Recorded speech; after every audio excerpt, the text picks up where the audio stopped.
The capital நண்பர்களுக்கு வணக்கம். நான் உங்கள் நிரஞ்சன். இன்னைக்கு நாம பேச போகக்கூடிய விஷயம் சாதாரணமானது கிடையாது. நம்ம அடுப்பங்கரையிலிருந்து நம்ம பாக்கெட் வரைக்கும் மத்திய அரசு வச்சிருக்கக்கூடிய ஒரு மிகப்பெரிய வெடிகுண்டை பத்தி தான் பேச போறோம். காலையில எந்திரிச்சோன்னா நியூஸை பார்த்த எல்லாருக்குமே பயங்கர ஷாக்கா இருக்கும். என்னது, கமர்ஷியல் சிலிண்டர் விலையை 1000 ரூபாயை ஒரே நாள்ல ஏத்திட்டாங்களா? ஆக்சுவலா நான் இந்த நியூஸை பார்த்தோன்னா நான் நம்பல. ஒரு நிமிஷம் என்னை கிள்ளி பார்த்துக்கிட்ட. ஒருவேளை கனவு காண்றோம். ஏன்னா பிரதமர் அப்படிலாம் பண்ண மாட்டாருங்க. நாட்டு மக்கள் மேல ஒரு அக்கறை இருக்கக்கூடிய பிரதமர் அப்படின்னு பலர் நினைக்கிற மாதிரி அப்படிலாம் இருக்காது அப்படின்னு நினைச்சுக்கிட்டு இருந்தேன். ஆனா அப்படிலாம் கிடையாது. வழக்கம் போல மக்களை ஏமாற்றக்கூடிய அரசாங்கம் தான் மத்திய அரசு இருக்குது அப்படின்றத இன்னொரு முறை ப்ரூவ் பண்ணியிருக்காங்க. ஏன்னா இந்த 1000 ரூபாய் விலையேற்றம் அப்படின்றது உண்மையாலுமே நடந்திருக்கு. பிரதமர் நரேந்திர மோடி அவர்களும் மத்திய நிதியமைச்சர் நிர்மலா சீதாராமன் அவர்களும் இந்தியாவை விஸ்வகுரு ஆக்குறோம் அப்படின்னு தொடர்ச்சியா சொல்லிக்கிட்டே இருக்கிறாங்க. ஆனா இப்ப நடக்கக்கூடிய விஷயங்கள்லாம் பார்த்தா இந்திய மக்களை கையேந்த விட்டுருவாங்களோ அப்படின்ற ஒரு சந்தேகம் எனக்கு வலுவாவே தோணுது. இது வெறும் விலை உயர்வு மட்டும் கிடையாது. இது ஒரு நிர்வாக தோல்வி. இது ஒரு பகல் கொள்ளை. அதை பத்தி தான் இந்த வீடியோல நம்ம இன்னைக்கு விரிவா பேச போறோம். அதுக்கு முன்னாடி நம்ம சேனல் இன்னும் நிறைய பேர் சப்ஸ்கிரைப் பண்ணாம பாத்துக்கிட்டு இருக்கீங்க. உங்களுக்கே தெரியும், உங்களுடைய ஆதரவை நம்பி மட்டும்தான் டெல்லியில இருந்து இயங்கக்கூடிய முதல் தமிழ் யூடியூப் சேனல் அதை நடத்திட்டு இருக்கு. இப்ப இந்த மாதிரியான ரொம்ப முக்கியமான இன்ஃபர்மேஷன்ஸ் உங்களுக்கு உடனுக்குடன் வந்து சேரணும் அப்படின்னா நம்ம சேனலை சப்ஸ்கிரைப் பண்ணிக்கோங்க. வாங்க இப்ப வீடியோக்குள்ள போலாம். கடந்த காலங்கள்ல 10 ரூபாயோ 20 ரூபாயோ சிலிண்டர் விலை ஏறினாலோ இல்லாட்டி பெட்ரோல் டீசல் விலை ஒரு சில பைசாக்கள் ஏறினாலோ முதல்ல ரோட்ல வந்து கூத்து கட்டி பெரிய அலப்பறை பண்ணது யாருன்னு பாத்தீங்கன்னா பாஜக காரங்க தான். ஆனா இன்னைக்கு ஒரே நாள்ல 1000 ரூபாயை உயர்த்தி இருக்கிறாங்க அப்படின்னா இதுல இருந்து என்ன நம்ம தெரிஞ்சுக்க வேண்டியது இருக்கு? மக்கள் மேல இவங்களுக்கு பயமே கிடையாது. என்ன பண்ணாலும் மக்கள் வந்து சூடு சொரணை இல்லாம இருப்பாங்க. அரசாங்கத்தை கேள்வி கேட்கவே மாட்டாங்க. அப்படியே கேள்வி கேட்டாங்கனாலும் அதை மடைமாற்றம் செய்யறதுக்கு நிறைய யுக்திகளை மத்திய பாஜக அரசு கிட்ட இருக்கு. அது மட்டும் இல்லாம அவங்களுடைய ஆதரவு ஊடகங்கள் இதை பத்தி வாயே திறக்க மாட்டாங்க. கப்பு சுப்புன்னு இருப்பாங்க. நீங்க இன்னைக்கு காலையில இருந்து ஆங்கில ஊடகமோ இல்லாட்டி ஹிந்தி ஊடகங்களோ சில தமிழ் ஊடகங்களையோ நீங்க எடுத்து பாருங்களேன். ஒரு 1000 ரூபாய் ஏறி இருக்கு. எவ்வளவு முக்கியமான விஷயம். எத்தனை பேருடைய வயிற்றெரிச்சல் இதை ஏற்படுத்தும். எத்தனை பேருடைய வாழ்வாதாரம் போக போகுது. எந்த கவலையும் கிடையாது. எல்லாம் ஜாலியா வழக்கமான நியூஸுகளை போட்டு இதை ஜஸ்ட் லைக் தட் அப்படின்ற மாதிரி ரொம்ப நார்மலைஸ் பண்ணக்கூடிய வேலையை பார்த்துக்கிட்டு இருக்காங்க. வரலாற்றுல இது வரைக்கும் இப்படியான அதிரடியான அநியாயமான இவ்வளவு பெரிய விலையேற்றம் அப்படின்றது இந்திய வரலாற்றுல நடந்ததே கிடையாது. இதுக்கு முன்னாடி காங்கிரஸ் ஆட்சி காலத்துல சிலிண்டர் விலை 400 ரூபாய்க்கு கொடுத்துக்கிட்டு இருந்தாங்க, இன்க்ளூடிங் நமக்கான மானியம். இன்னைக்கு எத்தனை பேருக்கு மானியம் வருது? எனக்கு தெரிஞ்சு 2 ரூபாய் 3 ரூபாய் எனக்கு வந்திருக்கிறதெல்லாம் பார்த்துருக்கிறேன். இன்னைக்கு நார்மலா சிலிண்டர் விலை சிலிண்டர் அண்ணனுக்கு கொடுக்கக்கூடிய அந்த 10 ரூபாயோ 50 ரூபாயோ சேர்த்து 1000 ரூபாய்க்கு மேல வித்துக்கிட்டு இருக்கு. ஆனா அதை பத்தி கவலையே இல்லை. ஆனா 400 ரூபாய்க்கு வித்த காலத்திலேயே 1 ரூபாயோ 2 ரூபாயோ மன்மோகன் சிங் ஏத்திட்டாருன்னா முதல்ல சிலிண்டர்களை தூக்கிட்டு வந்து ரோட்ல கரகாட்டம் ஆடுற கோஷ்டி யாரா இருந்தாங்கன்னா அது பாஜக கோஷ்டியா தான் இருந்தாங்க. அது மட்டும் இல்லாம இன்னைக்கு சிலிண்டர் விலைய ஒரு 3500 ரூபாய்க்கு மேல தாண்டி போய்கிட்டு இருக்குது. அதாவது ஏற்கனவே சிலிண்டர் தட்டுப்பாடு கடுமையா இருக்குது. கிடைக்கிறதே இல்லை. 4000 ரூபாய் 5000 ரூபாய் கொடுத்துதான் மக்கள் வாங்கிக்கிட்டு இருந்தாங்க. இப்போ நார்மலா சிலிண்டருடைய விலையே 3000 ரூபாய் 3500 ரூபாய்க்கு மேல போயிருச்சு அப்படின்னா அப்ப கள்ளச்சந்தையில இல்லாட்டி சிலிண்டர் கிடைக்காம வெளியிருந்து வாங்கும் பொழுது 7000 ரூபாய் 10,000 ரூபான்னு போக போகுது. இவ்வளவு அநியாயம் நடந்துட்டு இருக்கு. பாஜக காரங்க என்ன பண்றாங்கன்னா அமைதியா தியானம் பண்ணி மௌன விரதம் அப்படின்றத இருந்துகிட்டு இருக்காங்க. கடந்த காலங்கள்ல அதிகபட்சமா 100 ரூபாயோ 200 ரூபாயோ ஏறுறதே ரொம்ப பெரிய விஷயமா இருந்துச்சு. ஆனா இன்னைக்கு ஒரே அடியா 1000 ரூபாயை ஏத்தி நடுத்தர மக்களுடைய ஏழை மக்களுடைய வயிற்றுல அடிச்சிருக்கிறாங்க மத்திய பாஜக மோடி அரசாங்கம். உடனே சில அறிவாளிக கிளம்புவாங்க, என்னப்பா இது, ஹோட்டல் சிலிண்டர் விலை தானே ஏறி இருக்கு, வீட்டு சிலிண்டர் ஒண்ணு ஏறலையே அப்படின்னு. டேய், உங்களுக்கு எல்லாம் அறிவு இருக்குமா இல்லையான்னு எனக்கு தெரியல. ஹோட்டல்ல சாப்பிட்றது யாரு? இந்த நாட்டு மக்கள் தானே.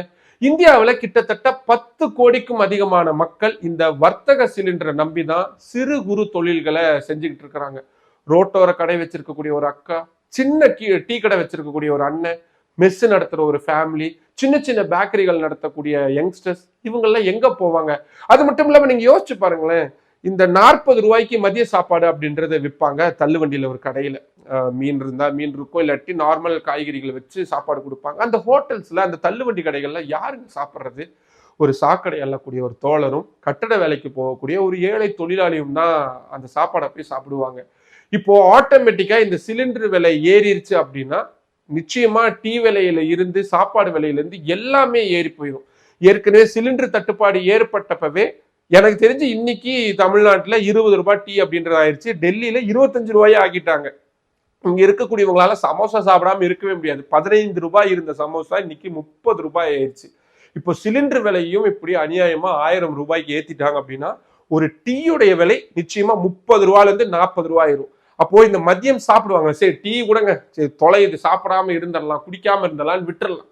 ஆனா வயிற்றுக்கு பசிக்குமே, போய் அந்த 40 ரூபாய் சாப்பாடை சாப்பிட்டா தானே மதியம் அதுக்கப்புறம் சாயந்தரம் வரைக்கும் நைட்டு வரைக்கும் அந்த தோழரால வேலை செய்ய முடியும்.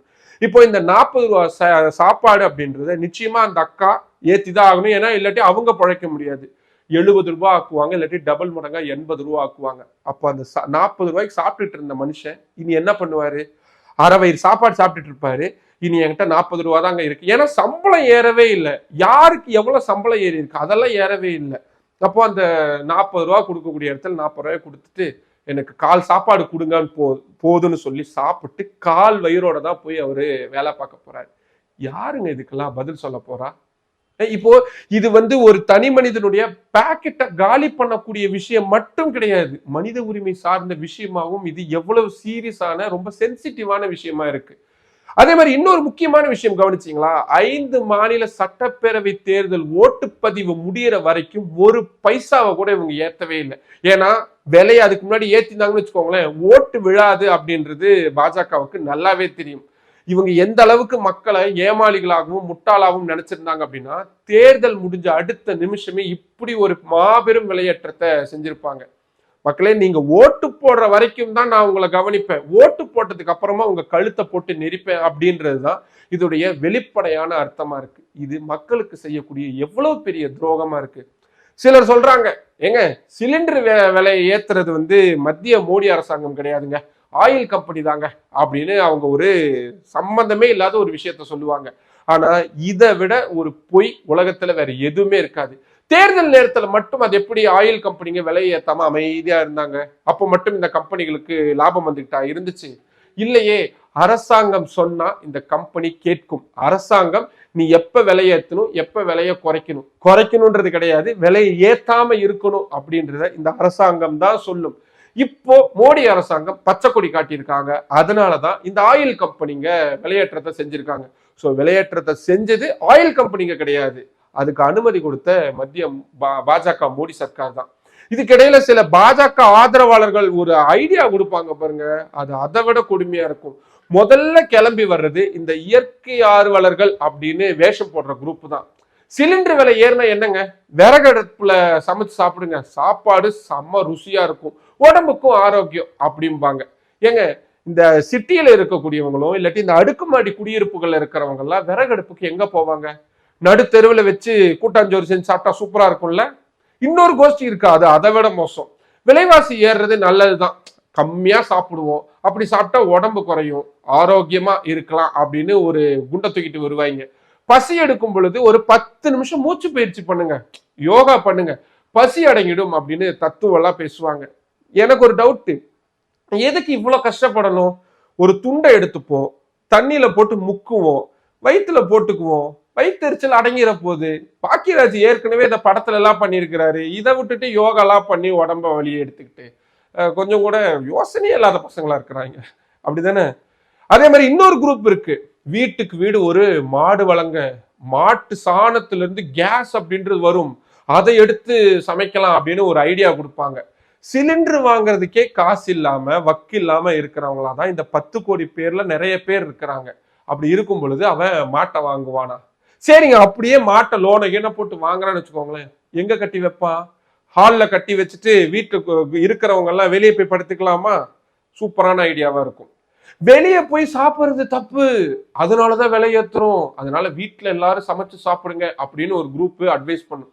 எங்க ஹோட்டல்ல சாப்பிட்றவங்க எல்லாம் போய் ஜாலிக்காக சாப்பிட போறாங்க? வேலைக்கு போயிட்டு வர கஷ்டத்துல இல்லாட்டி காலையில எந்திரிச்சு ரொம்ப சீக்கிரமா போகக்கூடிய ஜோர்ல கிடைக்கக்கூடியதை சாப்பிடக்கூடியவங்க தான் இந்த ஹோட்டல்ஸ்ல போய் சாப்பிட்றவங்களா இருப்பாங்க. சரி, இப்ப எல்லாரும் வீட்லயே சாப்பிட்டாங்கன்னா இந்த ஹோட்டல் நடத்துவாங்கல்ல, அந்த அவங்கெல்லாம் என்ன பண்ணுவாங்க? கோடிக்கணக்கான பேர் இருக்காங்க, அவங்களுக்கெல்லாம் ஏதாவது ஐடியா ஏதாவது இருக்குமா? இப்படி அடிப்படை அறிவே இல்லாம பேசக்கூடிய கும்பலை பார்த்தாதான் இன்னும் கோபம் வருது. மோடிஜி சூரிய ஒளியில சமைக்கக்கூடிய அடுப்புகளை கொடுக்க போறாரு, அது வரைக்கும் எல்லாம் கொஞ்சம் அமைதியா இருங்கன்னு ஒரு குரூப் வருவாங்க. மழை பெய்யுற அன்னைக்கு என்ன செய்யலாம்? எல்லாரும் ஃபேமிலியோட பட்னியா கிடந்துடலாம்ல.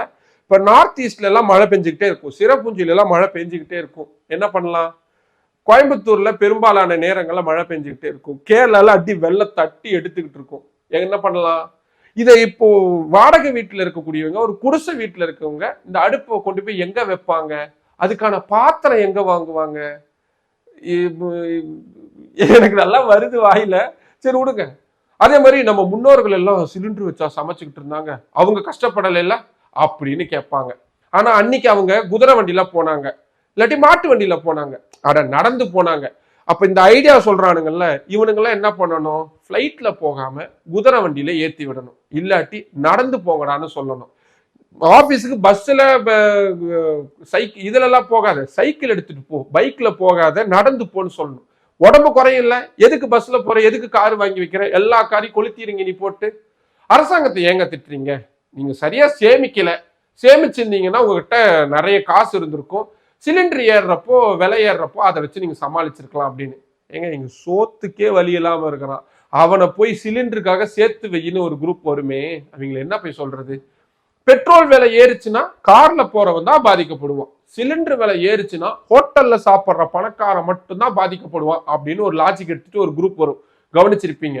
அதாவது ஒரு டீ குடிக்கிறோம்ல நானும் நீங்களும், நம்ம இவங்க கண்ணுக்கு ஒரு பணக்காரனா தெரியுவோம். அதாவது வெளியே போய் வீட்டுல இல்லாம வெளியே போய் சாப்பிட்டாலே நம்ம பணக்காரங்க.